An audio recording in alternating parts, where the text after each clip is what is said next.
Welcome back. My next guest is Nestor Aparicio, doing great things for our community with his crab cake tour, and he's involved in every aspect of our town. He cares. He loves Baltimore. And Nestor, always a pleasure having you on. How are you? Everything good? Eh, It is, yeah, I'm in a unbelievable. hotel room. If people are watching, I don't have a screensaver. I'm in Toronto seeing the great Getty Lee. It is snowing outside here in Nice. Toronto, as you would expect. I landed in Buffalo. It was snowing in Buffalo. And, Ah, um, it's different landing in Buffalo when they're a Super Bowl contender than when they are whatever they are at this point. Josh Allen's still on every ad in the airport, but there were less people wearing Bills gear in Buffalo than I remember at the last time I was in Buffalo, for sure. yeah, I think every fan base is similar in that regard. And also, the other similarity we have this today, Nestor, there's some snowflakes here in Baltimore as well. So there you go. We have that in common. Well, I guess I brought it to you. Me You did. coming to Canada made it snow at home. I don't know, but it feels like a long time since the Ravens have played, right? I mean, it feels like a little while, and certainly the Orioles this week, winter meetings, Craig Kimbrel, that's their big news. It's not selling tickets. Yeah, you know what? It's you have to tell me about this picture, right? I'm not the biggest baseball fan. It seems like his best days are behind him, right? I think it's fair to say at 35 years of age. And all I heard was his record last year was 8-6. Certainly not what Felix Batista brought to the table for the Orioles. Well, they wanted to make some sort of presence in their bullpen. You lose Felix Batista, you don't want to go with a what if. And I think when Luke and I get together, and you're going to talk to him at length on your show, and we'll hear it over the weekend as well, they they weren't going to spend a lot of money on a starting pitcher. I just don't where they are in regard to selling the franchise, where they are in regard to debt to the Lerner family, where they are in regard to revenue, because I'm not convinced their revenue's wildly up because they sold some tickets last year. And certainly they don't have tickets on sale. They don't have a lease. I mean, we could start with them not having all of this is a factor. And I told Luke this, and I yelled at Luke this week. I'm like, you'll see when it comes time to spend money, their incompetence shines. You know what I mean? Like, this is where John exhibits his will, much like what Wes Moore is seeing and Craig Thompson is seeing with the Stadium Authority. We're going to see what kind of a man John Angelos is, what kind of a businessman he is, where the strategy is, and because he's running it now. His old man could never do it. His old man never really had a strategy, a budget. Maybe when McPhail was there, he came in with some sort of corporate, um, a budget, a 5-year budget, a plan, a strategy. I don't. They're if they have a strategy on Henderson or Rutschman, it certainly isn't being exhibited. The strategy there is wait and see, and that was the strategy that led them to Manny Machado. And it's like Luke said, the Rays don't sign their stars for the most part. They sign Wander Franco. Now they may never do it again after his allegations, but there's a point where this is not a franchise that's going to sign on for a $150 million extension. They'll sign on for $13 million for a pitcher for 6 months to make it look good. They'll have a guy in the bullpen. They'll say they have young starters. They'll say Means is coming back. Maybe there'll be a trade at some point of their young players. Maybe Kalzer and Westberg go somewhere, but it won't be for Dylan Cease, because if that was going to happen, that would have already happened. Other teams are making their moves, but I find it fascinating. They thought their first 13 million needed to be in a closer. That really speaks to Elias not believing in anything they have, and certainly not believing Bautista is going to be ready, because he's not. But it speaks to me about Elias saying, it's an Elias signing. If Elias was only going to have X amount of dollars, he decided he wanted to have a guy in the bullpen who was reliable every night. And I can't fault that, but I don't know that Craig Kimbrel's going to come out of that bullpen. They're going to play the Omar music from The Wire again, and he's just going to save 54 games this year while they win 103. I don't look at Craig. I don't look at this as some sort of, we got a guaranteed thing. You bought a really expensive old closer. Okay. I mean, I find that fascinating to be what they wanted to do, what their splash of a $13 million salary would be. I'm a little shocked by that. Well, I saw on TV the other day. I don't know if you probably caught it, where the Maryland Stadium Authority person, whoever he is these days, um, was talking, and he said that they might go to a month-to-month lease since the current agreement expires December 30th to 31st, Because whenever the in year ends. March, John will be much more reasonable. Month to month, that's month to month for a major league franchise.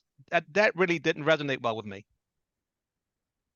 Yeah, month to month. I Month to month. mean, What is that about? Month to month? Because I'm at the Jack Torrance level. If you've had 30 years to think this over, oh my you know, you've been negotiating. Tom Kelso's going to come here when he gets well, hopefully next week.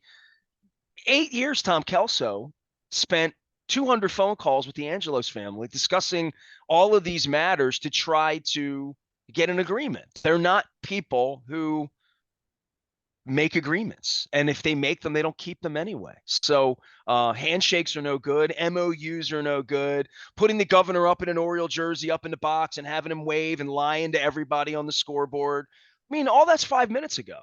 So to think that you're going I remember when Joe Foss told me this for the book, when I was and Joe ran the Orioles for the first dozen years that Peter owned them.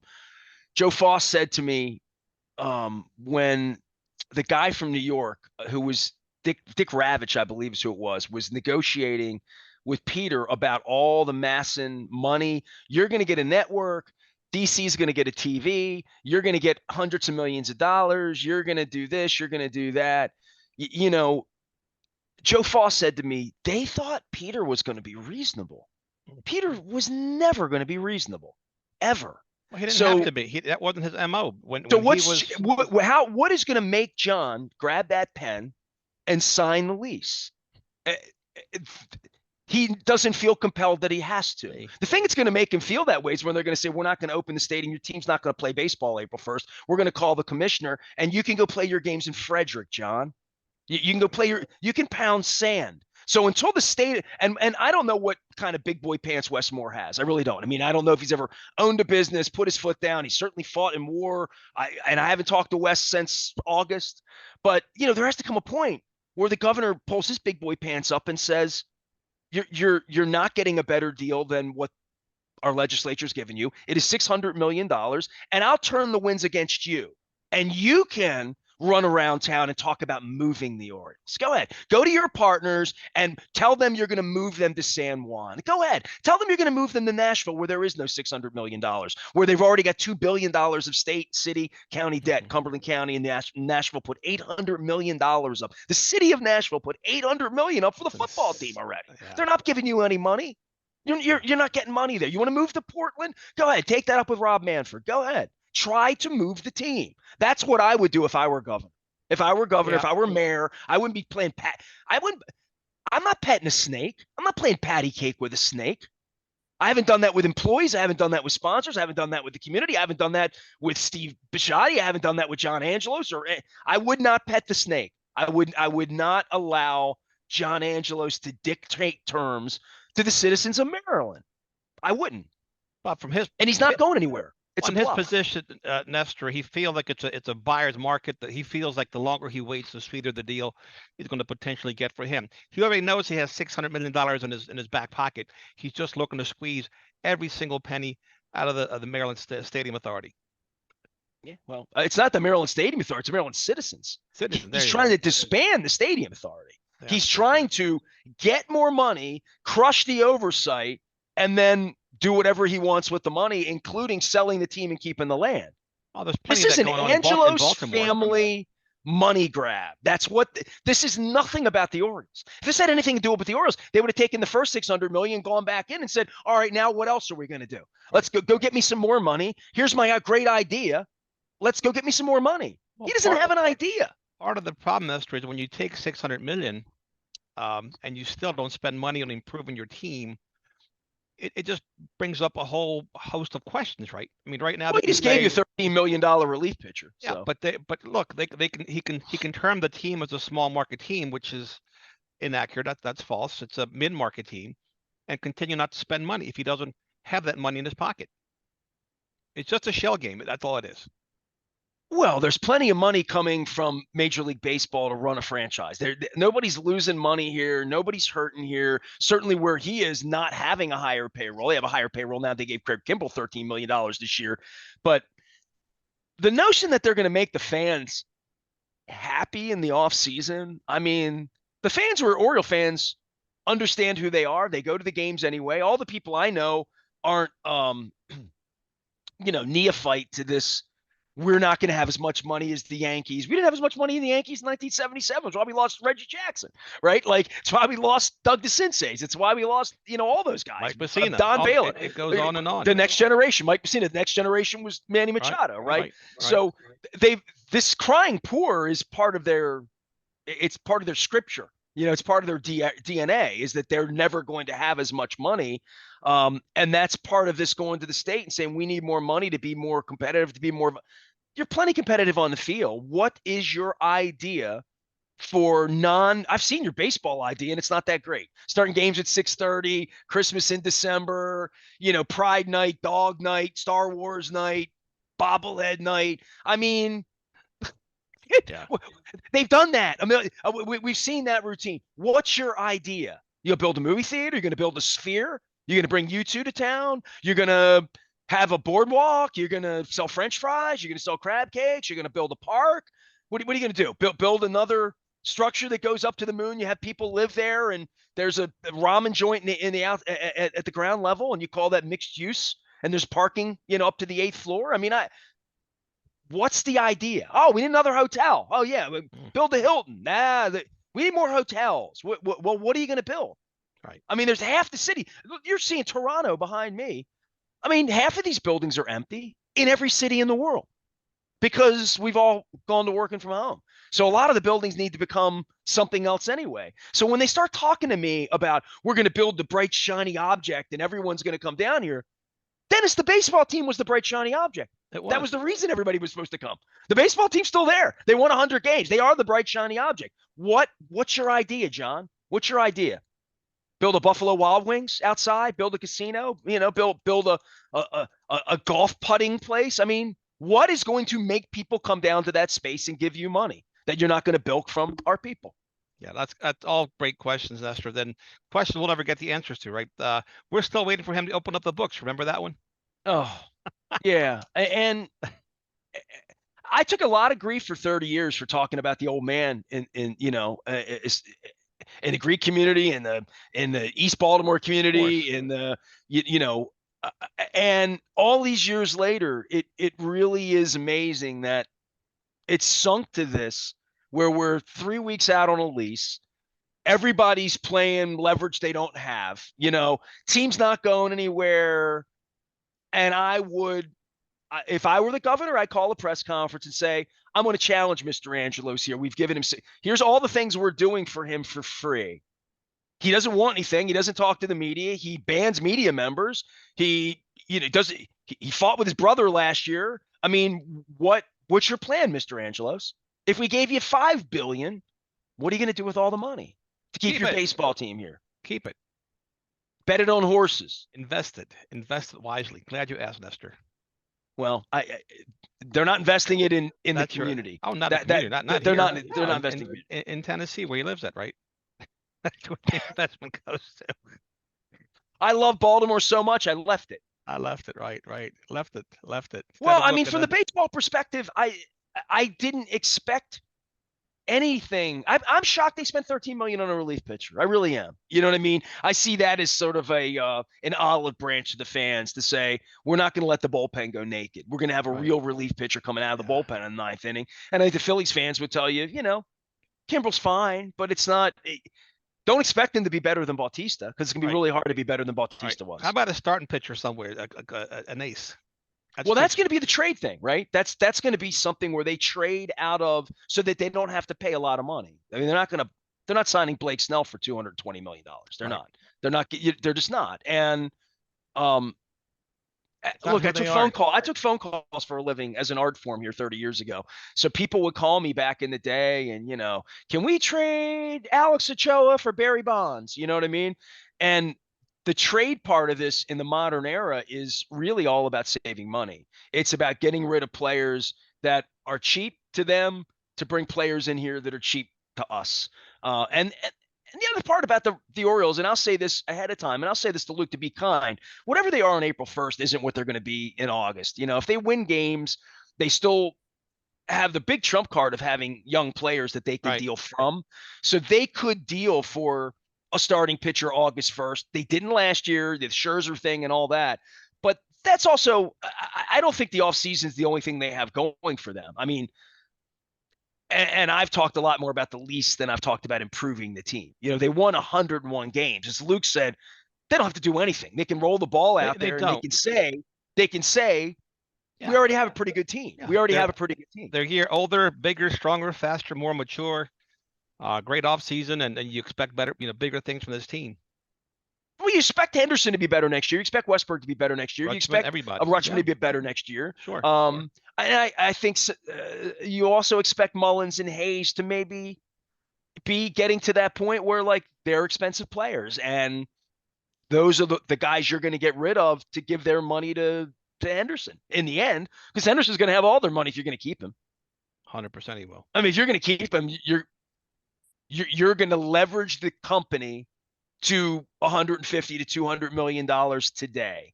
So it makes your company worth less on a resale, right? So you know all about this. So anything they do to add payroll, to add real payroll, to add payroll into 26, 27, a couple years out, would diminish them at sale time.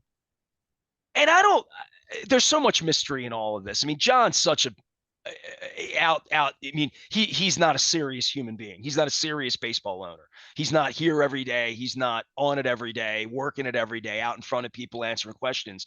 But deep down in the recesses of his mind, he knows if his father dies tonight, tomorrow morning, his world's different.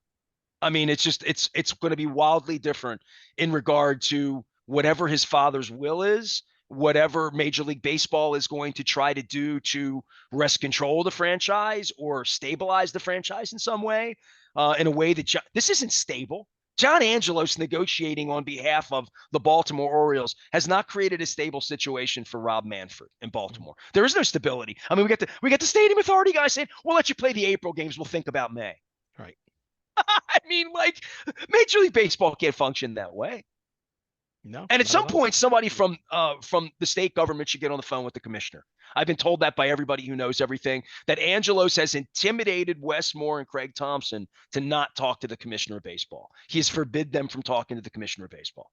Well, can never let the tail wag the dog, but that's exactly what's happening, Nestor. Like you said, there need to be deadlines. They need to get serious about putting a deal together. Well, we got football this weekend too. So once that happens and the Ravens go out and win this week at home, and you talk about catbird seat, there'll be no one talking about the baseball team around here the next 6 weeks if the football team wins every week.